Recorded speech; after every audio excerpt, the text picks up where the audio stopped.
what I've discovered over the years is that the Antiscia seems to, for me, it seems to show and explain deeper psychological constructs, much in relationship with the writings of Carl Jung, the psychologist. It describes us as it's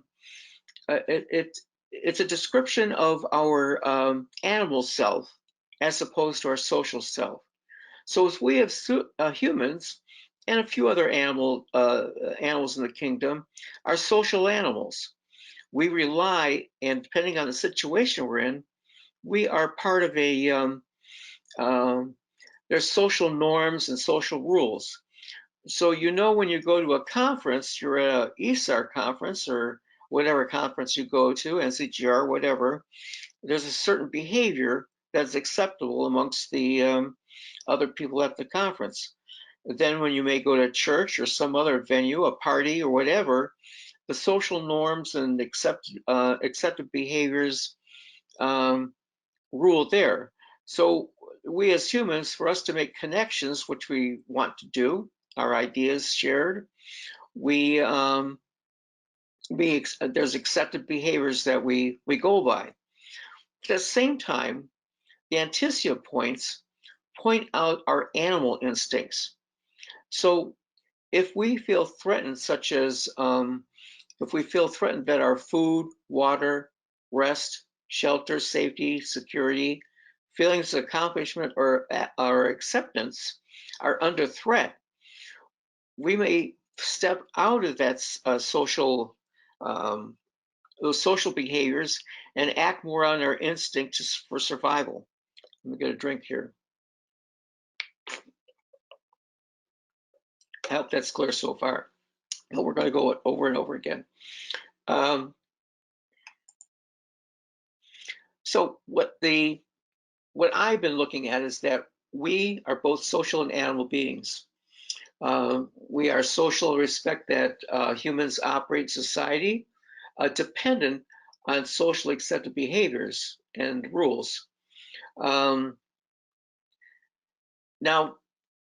there are times when we have to put both of them together. So what I want to talk about is there's two horoscopes. We got our natal horoscope and we have our Antiscia chart, our Antiscia horoscope. The important thing about in our lives is that we have to do both. You can't do just the social and forget yourself about being an animal. We have our grooming habits, we brush our teeth, we get haircuts, at least most of us do. And so we have our things that will keep us healthy and sane that are not necessarily part of the social constructs. And so we are always working in between the animal self and our social self. Both have to be reconciled within each one of us. Now, there are at times when working on both of these horoscopes at the same time that they can get out of balance.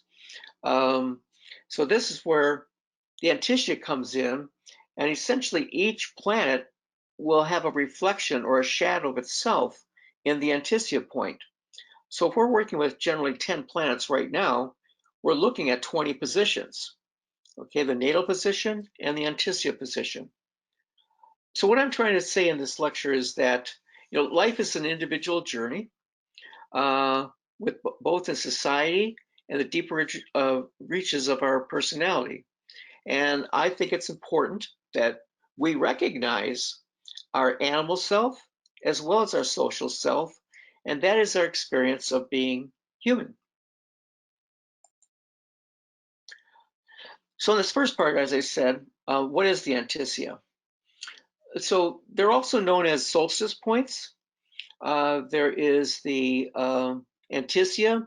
There's also something called the counter Antiscia, which we're not going to be doing in this particular lecture. And that they describe what was described in Robert Hand's translation of Schoner back in, I think he was in the early 1100s. Robert gave me his translation, that these Antiscia are shadows and reflections, and they're typical because a shadow and a reflection shows in all cultures over the course of time. So shadows and reflections are common to our experience on this planet. And most recently, shadows and the human psyche are described in detail by Carl Jung. Now, I won't be going into Carl Jung's work. That's a whole another lecture, how to figure out the anima and animus. So before we go into that psychological impact, I want to explore the mechanics of the Antiscia in astrology. So first is a shadow. I'm going to try something here. Let's do that. So we have the sun, okay, and it hits an object and it casts a shadow. We also have a reflection. So when you're walking down the street and you're looking in the mirror of a store, here's us, here's the mirror, a glass or whatever is a reflective body, and we can see ourselves in that particular as a reflection. So we get a representation of ourselves by looking at ourselves. So shadows and reflections. Shadows and reflections do not exist without a material object. Let's say you walking by that window, and they're always connected to that material object. You can't get rid of your shadow, and you can't get rid of a reflection. These are both images of the material object, both shadow and reflection. Both change when the object is affected by another object. This could be by let's say somebody, while you're walking by and you're going by this window, and all of a sudden that window shatters or becomes distorted. We get another idea of what that object looks like. And so this provides the shadows and reflection provide a different view of an object. So let's mix this with astrology. So the Antiscia points, and they're all called Antiscion points, they do not exist without a planet. Okay, if there's no planet, there's no shadow, there's no reflection. They're always connected to the planet. It is an image of the planet. So if we're talking about the natal planet Mercury, we're talking about communications and all the wonderful keywords that we tie into Mercury. But then we're also in the Antiscia point, we're talking some mental action. We're talking about communications, same thing, but it's just a different view of it. Now, the Antiscian meaning changes when the planet is affected by another planet or is influenced by another circumstance or event.